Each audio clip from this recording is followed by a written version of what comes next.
Muy buenos días, estamos dando inicio a la programación, este día lunes 18 de mayo, a la programación de una nueva semana en Radio Universidad Austral de Chile. Vamos a advertirle a todos quienes nos escuchan a esta hora que estamos grabando con cierta anticipación por si incurrimos en algún error en las referencias temporales. Queremos tener ese ejercicio de sinceridad siempre con nuestros auditores, pero claro, abusando de lo que se ha venido a llamar la magia de la radio, vamos a conversar como si estuviéramos en directo. Víctor, ¿te parece? Hola Miguel, sí, aquí estamos. Bienvenido.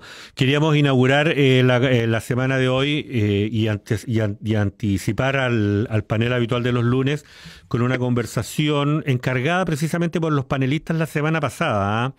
Muy preocupados por la situación que está ocurriendo en el Instituto Nacional de Derechos Humanos, esta tensión que recoge tensiones anteriores y que se prolonga en el tiempo en torno a los dichos en una entrevista en un medio de circulación nacional del director Sergio Mico. eh, la conversación avanzó en torno a el cuestionamiento, la solicitud de información respecto de cuál era la situación de derechos humanos en Chile en el contexto de la presencia de la enfermedad COVID-19 y por supuesto que la situación de la población penitenciaria es un tema en el cual los panelistas se detuvieron harto tiempo y por eso nos encargaban también que sería oportuno conversar con el defensor penal público regional Luis Soto Pozo para saber, asomarnos a un montón de temas, desde los indultos humanitarios a violadores de derechos humanos hasta la situación de la población penal en la región de Los Ríos, donde a propósito de medidas de protección que puedan dictarse en este minuto, cuando se están posponiendo los juicios hasta septiembre probablemente, hasta que hayan condiciones del trabajo judicial presencial nuevamente, se generan una multiplicidad de inquietudes, interrogantes, dudas, preocupaciones que quisiéramos conversar con el fiscal regional. Y él está con nosotros. Luis Soto, ¿cómo estás? Con el defensor regional, sí. Defensor regional, Buenos perdón. días. Perdón. Sí, no te preocupes. Estaba recordando que también tenemos agendada para la semana una entrevista con la Fiscalía. Sí, defensor Perfecto. regional. ¿Cómo estás, Luis? Observación. Bien, buenos días, Miguel. Buenos días a Víctor también. Y Hola, buenos días a hola. los radioescuchas del programa República de los Ríos de la Radio Universidad Austral de Chile. Y a su disposición y orden, pues. Sí, Víctor, iniciemos la conversación. ¿Qué te parece? Sí, yo lo único que, como para anticipar la conversación, es que hay una temática recurrente en estos espacios nuestros acerca no solamente de la situación de derechos humanos como cuestión académica, ¿no? Sino que un poco desde el punto de vista de los testimonios que a uno le llegan. O sea, en la comunidad el tema de derechos humanos dejó de ser una cuestión eh, vinculada a la violación a los derechos humanos en tiempo de dictadura y la proyección de los casos y las investigaciones de ellos, sino más bien comenzó a ser una preocupación que tiene cierto grado de urgencia. Después viene la pandemia, aparecen temas como la situación de la población penal, empiezan a aparecer más datos, ¿no? Entonces me da la impresión de que lo primero que uno debiera decir desde aquí es que existe una preocupación respecto de los derechos y de cómo los derechos están siendo, no sé, puestos en la cola, ¿no? Y no siempre en los primeros lugares, pensando en que hay demasiadas urgencias, hay demasiados temores, incertidumbres, y por lo tanto la defensa o la preocupación por los derechos de las personas deja de ser la centralidad. Esa es como primera preocupación que surge de los paneles que nosotros nos toca moderar.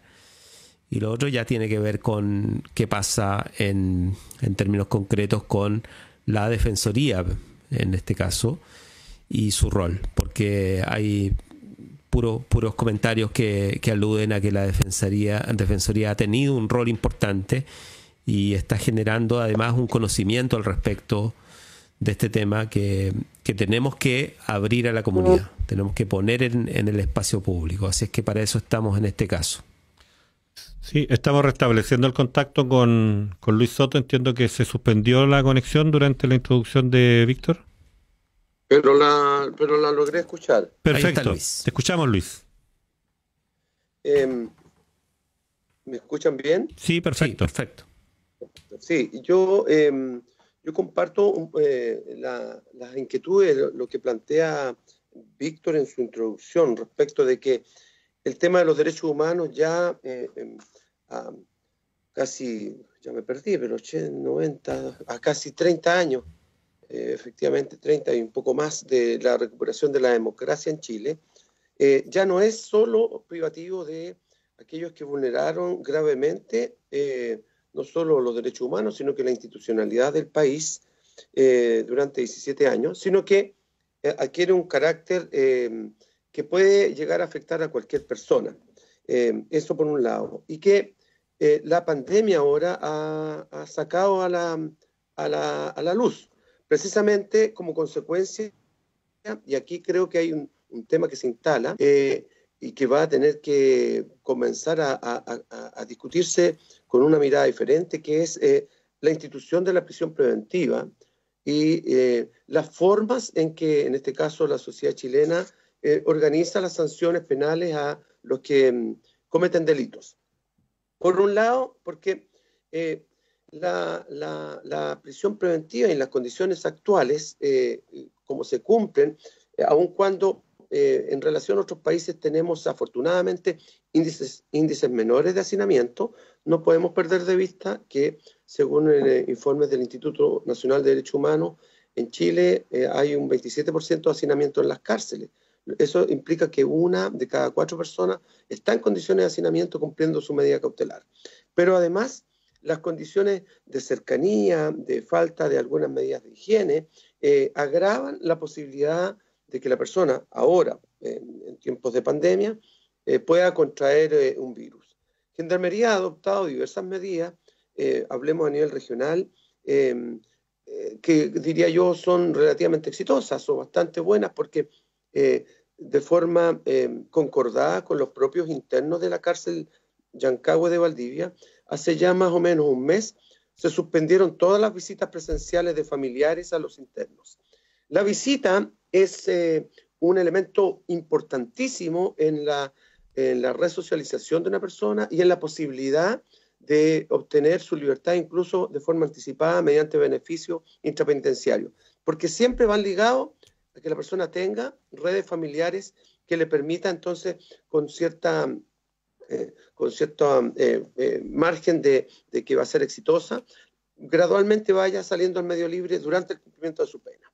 Por lo tanto, el que se termine y se corte la visita de forma física no ha significado, en este caso, terminar con los vínculos, porque Gendarmería implementó no solo la utilización de equipos de notebook, de computadores, para realizar contactos mediante videoconferencias con los familiares, sino que también ha implementado el uso de celulares, tanto en los módulos como en las entrevistas que se efectúan con los presos. Entonces ya aquí se sienta un primer precedente, creo importante, para que a futuro conversemos respecto de la factibilidad de permitir el uso de estos elementos tecnológicos en el contacto entre los familiares y los imputados o los condenados. Pero también nos ha mostrado que existía un margen en que era posible considerar medidas cautelares o medidas de cumplimiento de la pena, en el caso de los condenados, distintas al mero encierro o a la prisión preventiva. Pensemos que a través de las acciones que la Defensoría Penal Pública ha realizado en el país para la revisión de medidas cautelares, por un lado, sumados a las personas que se vieron beneficiadas con la ley de indulto conmutativo, tenemos a más de 4.000 personas que salieron de los penales. 4.000 personas de un universo que supera en un par de miles los 40.000, nos habla de que el 10% de personas que estaban privadas de libertad han podido continuar, sea cumpliendo su medida cautelar con arresto domiciliario total o sus condenas con arresto domiciliario total y en algunos casos cuando restan 36 menos meses, por 6 meses van a estar en arresto domiciliario y luego van a tener que volver a los penales. Pero ya eso nos muestra algo, de que hay un uso que es claramente excesivo, creemos, de la prisión preventiva como medida cautelar. Y Chile, lamentablemente en ese sentido, tiene tasas que son casi 3 veces más altas que el promedio mundial de privados de libertad. Por ejemplo, las estadísticas nuestras, la Defensoría Penal, en el año 2018 hubo 330.515 personas que fueron sometidas a proceso, es decir, a investigación en Chile. 330.000 y fracción.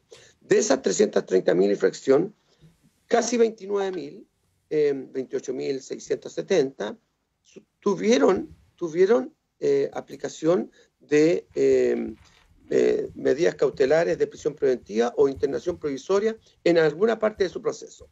Eso equivale a un 8,67% de las personas que fueron procesadas tuvieron medidas cautelares de prisión preventiva o internación provisoria. Pero la cifra grave es que de aquellas, siempre en el año 2018, 4.864 personas, es decir, un 17% de las que estuvieron en prisión preventiva o en internación provisoria, fueron absueltas o no tuvieron ninguna sanción que implicara la pérdida de su libertad. Y sin embargo, cruzaron su parte importante de su proceso privadas de libertad. Eso ya es un elemento. Pero si queremos todavía sumar más ingredientes tristes desde mi punto de vista, voy a señalar otro caso que a raíz de los indultos conmutativos ha empezado a salir en la noticia. El de aquellas personas que rechazaron el indulto conmutativo, que pidieron no acogerse a este beneficio, lo que nos habla de las, y tratamos de imaginar, las condiciones sociales y familiares con los que esa persona pudiese enfrentarse al salir en libertad en arresto domiciliario. Sea porque las condiciones donde tendría que irse, su domicilio, no existe o son muy malas, o porque quedaba privada incluso de realizar trabajo, de percibir una remuneración por ese trabajo, y eso se lo ofrecía, y allí está lo triste desde el punto de vista sociológico, allí está lo triste de que la persona prefiere estar encerrada que en libertad. Entonces, hay muchas cosas que relevar a partir de esta situación de contagio del COVID-19 en relación a el tema de la prisión preventiva. Y esto es además corroborado si uno tiene de repente tiempo, y a lo mejor en estos tiempos de trabajo teledistancia uno se dedica más a rebuscar y a mirar cosas por el computador, porque tiene mayor tiempo en su hogar. Yo los invito a que revisen dentro de la página de la Defensoría, que es www.dpp.cl, un link que allí aparece que se llama el Proyecto Inocente. Y el Proyecto Inocente lo que hace es relevar casos de errores judiciales que significaron que personas privadas estuvieran privadas de libertad y posteriormente fuesen absueltas o Fiscalía decidiera no perseverar a su respecto. Y eso genera otras consecuencias. Genera consecuencias económicas, genera consecuencias de estigmas de todo tipo. Por ejemplo, en la misma página del Proyecto Inocente aparece el caso de 2 jóvenes de Valdivia que fueron imputados y estuvieron privados de libertad en prisión preventiva y en arresto domiciliario total por más de un año. Uno de ellos, y allí está el relato de ese joven, uno de ellos, el varón, estaba postulando al ejército. Fue sobreseído definitivamente, establecía su inocencia. Y sin embargo, en la postulación al ejército, la rechazó por haber estado privado de libertad, sin mirar que había sido sobreseído definitivamente por error, en este caso, de judicial. Entonces, la pregunta que surge es este estigma que se adosa a quienes pasan en algún momento de su vida privados de libertad como consecuencia de una medida cautelar de un proceso y que posteriormente no son condenados. Entonces, el tema de la prisión preventiva creo que hay que volver a revisarla porque, último dato, y con eso dejo que me hagan algunas consultas, en el 88%, esta estadística del 2019, en el 88% de los casos en que el Ministerio Público solicitó la prisión preventiva, los jueces la decretaron. Es decir, el alcance o la posibilidad de decretar prisión preventiva es altísima, bastando que con los antecedentes que existen en el caso concreto la solicita el Ministerio Público, desechando a la vez el sinfín de otras medidas cautelares que igualmente buscan salvaguardar, por un lado, la seguridad de la sociedad, la seguridad de la víctima, la seguridad del éxito de la investigación, pero a la vez también en este juego, en este equilibrio con la presunción de inocencia que en muchísimos casos se olvida. Eso en lo inmediato. Claro, paralelamente existe la sociedad, la audiencia, como decimos nosotros, que en rigor es la sociedad. O sea, el tema del delito, por ejemplo, a propósito de la noción de estigma, es una cuestión que se le construye una tipología, ¿no? un cierto tipo de persona que es la que estaría permanentemente atentando contra el colectivo. Y eso es severamente castigado socialmente, ¿no? Entonces se le exige a la institucionalidad del Estado, que vela por la seguridad de las personas y después por el proceso de aplicación de justicia, se le exige, no sé, una actitud altamente dura con el delito y con aquel que podría ser el delincuente. Entonces choca, todos estos datos que tú das, choca con una demanda social por la dureza de la institucionalidad al respecto. Ahí hay una colisión, ¿no? Ahí hay algo que no está directamente dialogando, ¿no? Porque yo supongo que también hay una evaluación de qué es lo que se espera de la institucionalidad. Así es. Eso es así.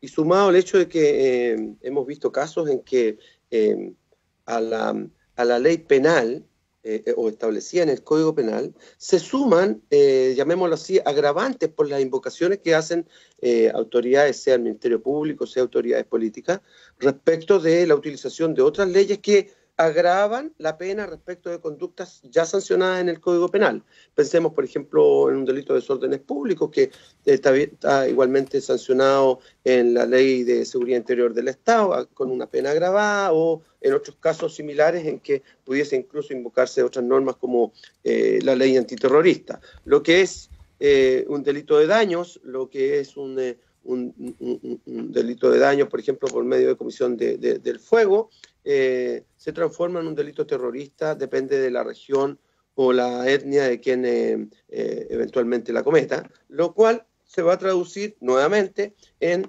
medidas cautelares de la mayor intensidad, esto es prisión preventiva, para posteriormente los tribunales, pero solo en la etapa final, esto es en la etapa de juicio y sentencia, puede la persona ser incluso condenada, si no absuelta, como hay muchísimos casos en que han cruzado todo su periodo en prisión preventiva del proceso y sin embargo posteriormente son absueltas. Pero incluso pueden ser condenadas, pero no por ley antiterrorista, como se ha invocado, porque además aquello otorga, llamémoslo así, beneficios o ventajas procesales para obtener una sustitución de prisión preventiva, por ejemplo, de alguien que está formalizado por la invocación de la ley antiterrorista, se requiere la unanimidad de los ministros de la Corte. Entonces, a veces se pierde ganando, es decir, 2 ministros están por sustituir la medida cautelar, 1 está por mantenerla, y basta ese voto en contra para que la persona continúe privada de libertad. Y posteriormente no hay ningún tipo de disculpas o indemnizaciones en favor de estas personas, salvo los instrumentos internacionales que entregan con una data bastante larga por la sobrecarga de trabajo que tienen. Estoy pensando en la Corte Interamericana, que más o menos una causa que llegue a conocer la Corte demora 10 años desde el momento que se ha recurrido a ella a través del sistema interamericano. Y aquí, perdón, salta otro tema además, que hay una opinión consultiva, que es la 887 de la Corte Interamericana, que ha señalado que en los periodos de suspensiones constitucionales o de excepción constitucional, las garantías procesales y los derechos de las personas, básicamente estoy pensando los artículos 7 y 8 de la Convención Americana por un lado, y el 10 y el 14 del Pacto Internacional de Derechos Políticos y Civiles, que establecen una serie de garantías judiciales para todo imputado, no se pueden restringir ni se considera que se pueden restringir en estos periodos de excepción constitucional. Esto es importante porque la discusión que se ha dado en los últimos meses es respecto a estas revisiones, que en algunos casos algún fiscal ha señalado que ha habido un uso, comillas, excesivo de las revisiones de audiencia, pero en realidad es un derecho, es un ejercicio de un derecho. En esta región, sin ir más lejos, al 14 de marzo, es fácil retener la cifra porque está medida esa fecha, al 14 de marzo había 114 personas privadas de libertad en la cárcel Yancahue. De esas 114 personas, un mes después, 34 de ellas habían visto sustituida su medida cautelar por arresto domiciliario. Y la pregunta que surge es ¿por qué esas personas llegaron a estar en prisión preventiva en un momento dado si los mismos tribunales posteriormente consideraron la posibilidad, y así lo hicieron, de otorgarles unas medidas cautelares de menor intensidad? A ello se suma que también la Defensoría a nivel nacional consiguió casi en un 30% más o menos de las audiencias que se revisaron de prisión preventiva, que las personas recuperaran su libertad y se fueran a arresto domiciliario total, es decir, salieran de la cárcel, siguen privados de libertad, pero en su domicilio, lo que cambia bastante en muchos casos la situación personal y familiar. Y allí hay entonces un tema que nuevamente nos está mostrando, creemos, y esos casos están allí latentes como ejemplo, de que hay un uso desmedido de la medida cautelar de prisión preventiva. Todo pareciera enfocarse a una especie de mano dura como garante de que vamos a estar más seguros en nuestra sociedad y en nuestro domicilio, y en realidad en muchísimos casos esto no es así por estos índices de inocencia o de absoluciones que he referido. Sin duda. Estábamos conversando con Luis Soto Pozo, que, bueno, defensor, ¿no? Y sí, defensor penal. Y quisiéramos, a propósito de la conversación que ha habido en este panel, Roberto Morales, director del Instituto de Estudios Antropológicos, quien ha sido incluso perito en algunos casos, ha hecho seguimiento de muchas de las situaciones que afectan a el pueblo mapuche en general y en casos particulares. Él sostiene que ahí hay un nodo conflictivo, digamos, complicado entre esto que yo decía, la colisión, ¿no?, entre la preocupación por los derechos versus la expectativa de la sanción desproporcionada por parte de quienes podrían ser las potenciales víctimas o quienes se colocan en esa posición. Especialmente con lo que llamamos los comuneros, ¿no?, que así se llama en la prensa, el pueblo mapuche en general. Tú pasabas a mencionar, Luis, que la etnia a veces pasa a ser un agravante a la hora de revisar las medidas cautelares, etcétera, ¿no? Claro, y observamos un fenómeno que no sé si está instalado en la sociedad, quisiera creer que no, pero se suman ahora a otras etnias o nacionalidades, pues, se empiezan a atribuir ciertas condiciones de delincuencia a algunos grupos extranjeros. Por ejemplo, se habla de los colombianos, que los colombianos cometen cierto tipo de delitos, y allí hay todo un estigma respecto de muchísimos miles de personas que han llegado buscando mejores perspectivas de vida, en algunos casos incluso mayores perspectivas de seguridad personal, como el caso estoy pensando de los venezolanos y la tremenda cantidad de personas que han salido de su país producto tanto de la situación económica como de la situación política, y que son acogidos en países como Chile, que sin embargo arriesgan ser estigmatizados a partir del acto que cometerán algunos, pero al igual que en el caso de los chilenos no podríamos decir que todos nosotros seamos delincuentes o vulneradores de la ley. Todavía más, en el caso, perdóname, Víctor, en el caso de los extranjeros es todavía más baja la proporción de extranjeros residentes en el país versus los que cometen delito, en que estamos hablando alrededor del 2%, en relación a los chilenos, en que alrededor del 4% de los habitantes del país se ven involucrados en eventuales comisiones de delitos, o al menos investigados por el Ministerio Público. Y en eso, por nuestro rol, ¿cuál sería el mensaje a la población, digamos, ¿no?, en estos términos? O sea, ¿qué es lo que debiera tomar en cuenta la población en general expuesta a esta dinámica, que es una dinámica que muchas veces está asociada a la noticia del delito, digamos, ¿no? En ningún caso a la conversación respecto de los derechos. Así es, así es, así es. Bueno, yo creo que Chile, dentro de todo, nos ofrece varias garantías, afortunadamente. La primera, que tenemos un Ministerio Público que es autónomo constitucionalmente y que yo diría que hace bien su tarea investigativa. Tengo dudas y tengo reservas expresadas a todo tipo, aquí ya lo he señalado, como lo expresan también nuestros defensores, de que en la totalidad de los casos se justifique una solicitud de prisión preventiva. A veces se actúa por ya sea la gravedad del delito sin tener tantos antecedentes respecto a la eventual participación, o a veces se actúa precisamente por la presión social y se insiste en la posibilidad de que la persona esté privada de libertad. Pensemos en un accidente de tránsito, una persona que maneja en estado de ebriedad y que causa la muerte de una o más personas y se da la fuga y posteriormente aparece, se entrega, etcétera. A esa persona le van a dar muy fuerte por la conmoción social. Sin embargo, la pena no es tan alta. La pena no es tan alta, considerando la gravedad de lo que ocurrió, y sin embargo la persona se puede ver perfectamente privada de libertad, incluso de acuerdo a la aplicación de la legislación actual, con prohibición o suspensión de algún beneficio, entiende la gente el concepto de pena sustitutiva, es decir, cumplimientos en algún régimen de libertad, precisamente por el tipo de delito. Eso está normado en la ley. Allí hay un ejemplo claro al respecto. Pero también el porcentaje es amplísimo, nuestras policías son probas, y eso también es una garantía de que la investigación va a ir por buenos caudales, porque de esa manera, afortunadamente, con esas armas es con las que trabaja la defensa y con las armas de esos institutos públicos, y que nos dan al final las herramientas para sostener que no se ha acreditado la responsabilidad de una persona o que lo que se estableció es un delito de menor entidad. Y eso uno esperaría que se dé de la misma manera, independiente del lugar donde o de la etnia. Luis Soto Pozo está con nosotros, defensor penal público regional.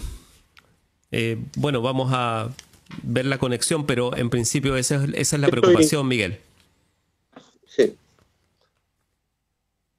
Se interrumpió un segundo, estabas terminando Así es. Sí, yo mencionaba nomás esto del mensaje a la comunidad, pensando en que es nuestro rol al final, digamos, entregar un mensaje, decir, ojo con nuestros comportamientos al final respecto de estos temas, porque somos todos al final parte de la misma institucionalidad pública que castiga. Así es, así es. Eso es así, y creo que por eso digo que este tiempo en que han salido casos donde se muestra el lado humano, aquellos que están privados de libertad, nos permite empezar a mirar con otra perspectiva esta institución como es la prisión preventiva. Miguel. Sí, Luis Soto Pozo, defensor penal regional de Los Ríos, conversando con Radio Universidad Austral de Chile. Un par de consultas respecto de lo que está ocurriendo ahora. Lo primero es comentar y recordar. Nosotros hace algunas semanas, ya meses parece, comentábamos de manera ejemplar la actitud del Poder Judicial a propósito de que a muchos los mandaron a trabajar para su casa simplemente y les dijeron, bueno, desde allá vean cómo se conectan y mantienen las labores, pero el Poder Judicial no, digamos, hizo modificaciones de contrato, hizo anexos, estableció plazos para estas labores, estableció condiciones, la reglamentó, que es como deben hacerse las cosas. Y lo comentábamos de manera ejemplar, pero claro, teníamos la preocupación en los últimos días a propósito de un oficio que habría entregado una resolución que habría emanado la Corte Suprema solicitando que se restablezcan algunas audiencias y en definitiva es parte significativa del audiencias y juicios, entiendo, tú me actualizarás, y en definitiva algunas dimensiones bastante específicas y complejas del trabajo judicial, del trabajo presencial.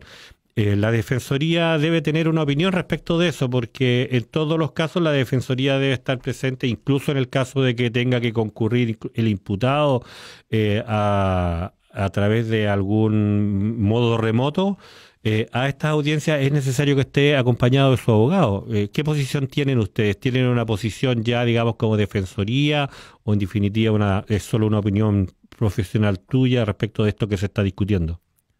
No, es una posición institucional. Nosotros desde que se estableció tanto por la Corte Suprema la suspensión de una serie de audiencias, salvo aquellas en que hubiese grupos o personas de grupos de riesgo comprometidas, como por ejemplo en el caso de la violencia intrafamiliar, sea por tribunales de familia, sea en materia penal, como asimismo para todas las personas privadas de libertad, ese tipo de audiencias, las revisiones de sus medidas cautelares, el decretar medidas cautelares en el caso de una víctima por violencia intrafamiliar, por ejemplo, esas audiencias se han continuado realizando, y aun cuando físicamente los tribunales están cerrados, los tribunales han continuado funcionando con el trabajo a distancia mediante videoconferencia.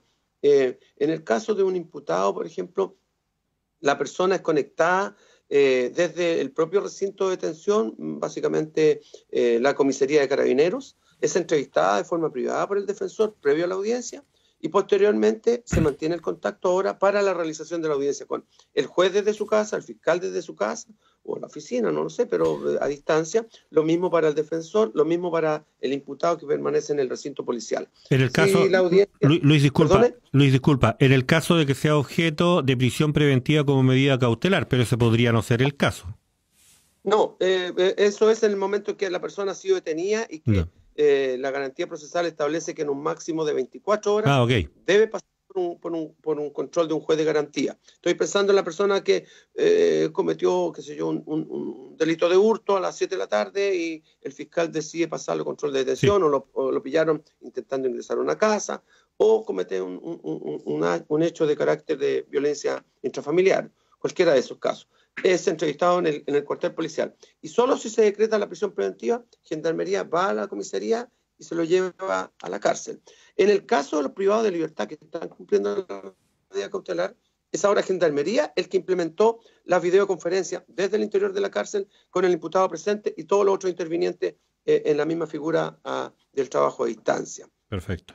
En lo que tenemos que reseñar que hasta ahora no se han efectuado porque están así suspendidas por propia decisión de la Corte Suprema en la instrucción que le ha dado a todos los tribunales del país. Allí hay dos normas, el autoacordado 50-2020, que es de comienzos de abril del presente año, del 8 de abril, y en una resolución que salió el día martes de esta semana, también de la Corte Suprema, que creemos ratifica nuestra posición de que en el caso de los juicios orales, que hasta este momento no se están efectuando, sostenemos y tenemos la visión como institución de que ellos no pueden realizarse sino de forma presencial. Y por lo tanto, si no están dadas las garantías de salubridad, de higiene y de seguridad para los intervinientes, para los funcionarios, para los jueces, etcétera, estos tienen que continuar suspendidos.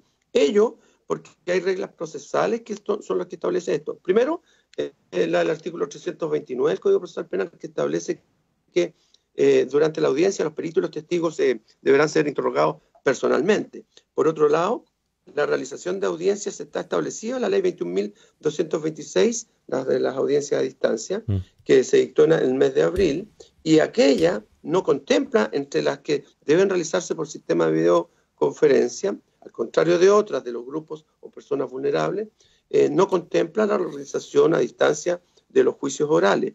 Ello porque lo que creemos es que el realizar o intentar realizar un juicio mediante el sistema de videoconferencia genera riesgo no solo desde la vulneración de las garantías mínimas de los tratados internacionales que Chile ha firmado, estoy pensando básicamente en la Convención Americana de Derechos Humanos y en el Pacto Internacional de Derechos Civiles y Políticos, sino que en las garantías establecidas en la propia Constitución nuestra, como en el Código Procesal Penal.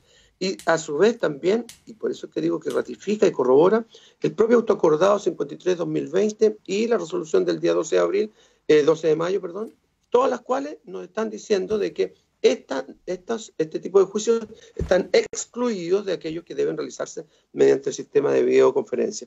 ¿Por qué? Porque, por ejemplo, la posibilidad de dialogar privadamente durante el desarrollo del juicio se ve muy amenazada o conculcada por una realización por videoconferencia. Se habla de establecer un protocolo para que haya una línea privada entre el imputado y el defensor, y que cada vez que estos quieran conferenciar, se interrumpa el desarrollo de la audiencia para que ellos hablen. Entonces, pensemos, por ejemplo, en que está declarando un testigo X y el imputado le dice al defensor, no, eso no ocurrió así, pregúntele sobre tal cosa, pregúntele sobre la ubicación de tal, qué sé yo, mueble, etcétera.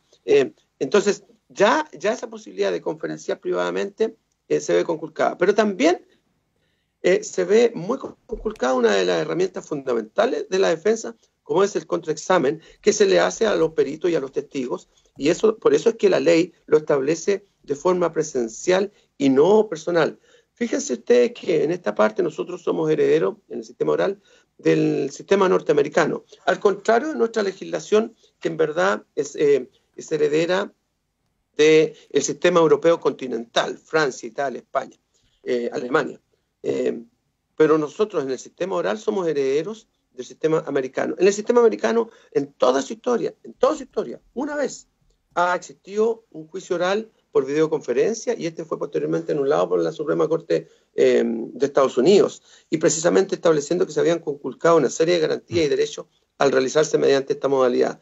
No hay otro antecedente, tampoco en el país, por lo que creemos se va a tener que discutir, sobre todo luego de que eventualmente pudiera terminar el periodo de emergencia 90 días. No sabemos qué va a ocurrir allí, si efectivamente va a estar controlado, si se va a renovar, y en tal caso, mientras existan las condiciones de pandemia o eventual contagio, no debieran realizarse. Y posteriormente deben realizarse de forma presencial, tomando los recaudos del caso, es decir, la distancia entre los intervinientes, tal vez el juez redactor por videoconferencia para que no estén los tres jueces sentados adelante, y a su vez impidiendo, y eso es otra parte que es muy importante relevar, impidiendo la comunicación entre los testigos y entre los peritos, porque si uno en un contraexamen logra relevar o mostrar cierto error en el procedimiento policial, si se hace mediante videoconferencia, ese policía, comillas, le puede soplar, le puede decir al otro policía, oye, en tal cosa nos están pegando, ojo con eso, etcétera. Eso que pudiera darse, no digo que efectivamente sea, pero eso que pudiera darse, ese riesgo, se termina absolutamente desde el momento que los testigos permanecen en una sala contigua, entran uno por uno y luego el testigo se retira sin volver a ingresar a la sala donde están el resto de las personas que aún no han declarado.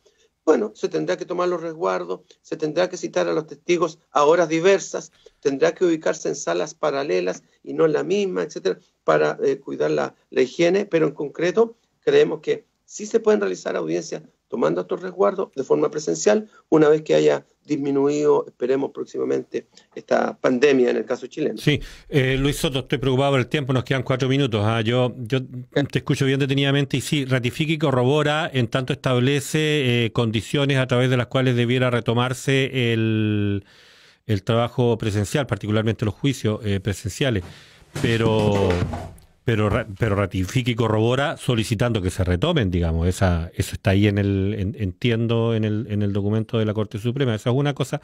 Y además, a propósito, estoy preocupado por el tiempo porque yo de todas maneras quería una opinión tuya respecto de dos cosas que están ocurriendo en Chile en este minuto.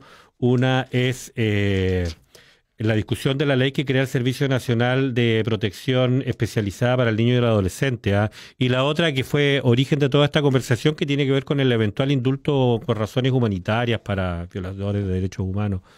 Pero volvamos a lo central, digamos, ratifica y corrobora, en tanto deja clara cuáles son las leyes, las normas, las condiciones requeridas para retomar los juicios presenciales, pero lo hace solicitando que se retome ese trabajo.